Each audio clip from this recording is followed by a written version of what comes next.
বিসমিল্লাহির রহমানির রহিম। আসসালামু আলাইকুম। জনতার রান্নাঘর থেকে সবাইকে জানাচ্ছি শুভেচ্ছা। আশা করি সবাই ভালো আছেন। আজকে যে রেসিপিটি করব সেটা পরোটার একটা রেসিপি। এটা লাচ্ছা পরোটা করব। সেজন্য এখানে আমি আটা নিয়ে নিয়েছি। আটা দিয়ে করব 1.5 কাপ আটা। লবণটা দিয়ে দিচ্ছি গোটা চামচ থেকে বেশি। লবণ আর আটাটা মিশিয়ে নেই। মিশানো হয়ে গেছে আর এখানে নর্মাল পানিটা আছে। অল্প অল্প পানি দিয়ে শক্ত একটা ডো করতে হবে। এই ডোটা কালকে আমি করেছিলাম, নরম ছিল ডোটা।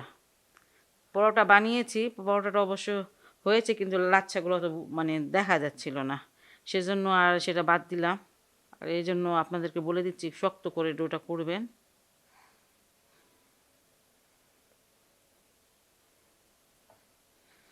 শক্ত একটা ডো করেছি, দেখেন ডোটা কিন্তু শক্ত করতে হবে। ডোটা আমার হয়ে গেছে। এখন আমি পরোটাগুলো বেলে নেব। আপনি যদি চান তাহলে 10 মিনিট রেস্টে রাখতে পারেন। আমি আজকে আর রেস্টে রাখবো না, না রাখলেও হয়। পরোটাগুলো আমি বেলতে চলে আসলাম। আমি মোট 3টা পরোটার মানে লেচি কেটে নিয়েছি।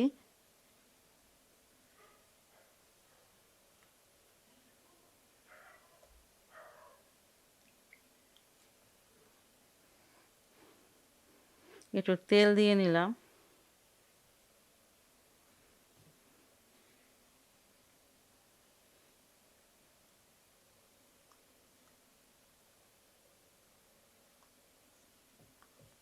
বাস বেলাটা হয়ে গেল। আচ্ছা, এখানে আমি তেল দিয়ে দিচ্ছি কিছুটা। তেলটা দিয়ে পুরা মানে পরোটাতে তেলটা মাখিয়ে দিচ্ছি।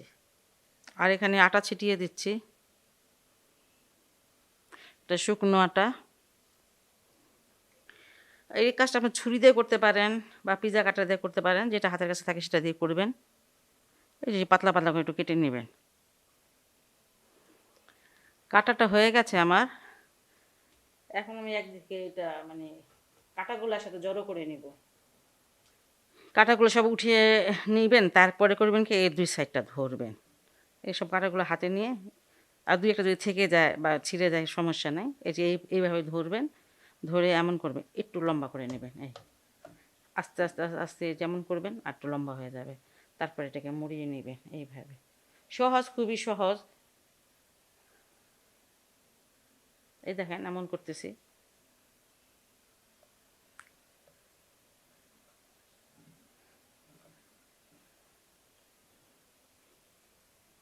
একটু হাতে তেল লাগিয়ে নিলাম আর আলতো হাতিটাকে একটু চেপে দিচ্ছি।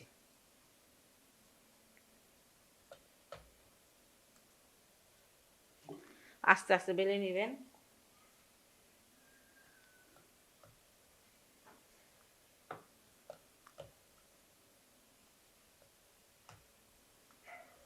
এই যে হয়ে গেল, এর থেকে বড় আর করব না, বাস এতটুকুই থাকবে।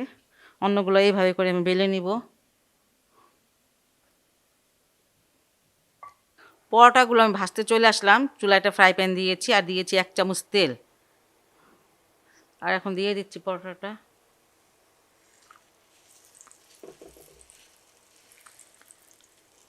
একটু উল্টিয়ে দেই।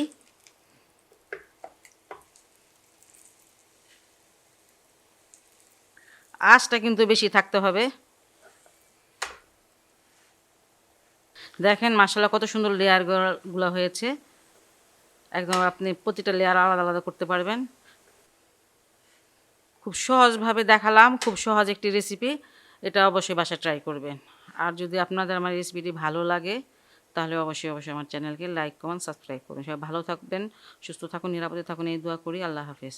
পরোটাটা আমার হয়ে গেল, আমি এখন নামিয়ে নিব।